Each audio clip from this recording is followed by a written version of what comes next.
So here I am inside the Commodore 128, and there is the SID chip. Note, capacitors all around, all kinds of pitfalls if this goes wrong. So I take the screwdriver and I insert it. Oh, there's a little dust on there, ever so gently.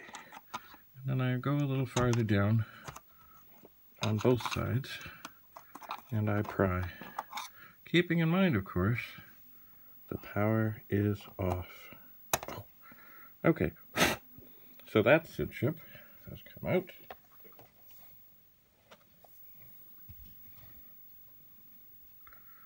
And we will check.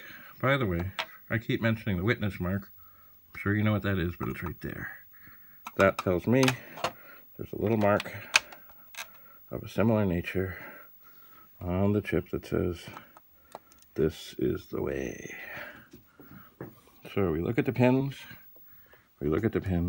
Excuse me, my hand. I like to put a little pressure on one side.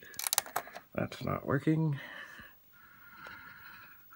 And I do not want to screw this up.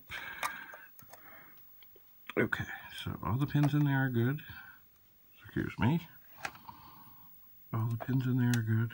They all should be lined up. And then I give it, ooh, that didn't feel nice.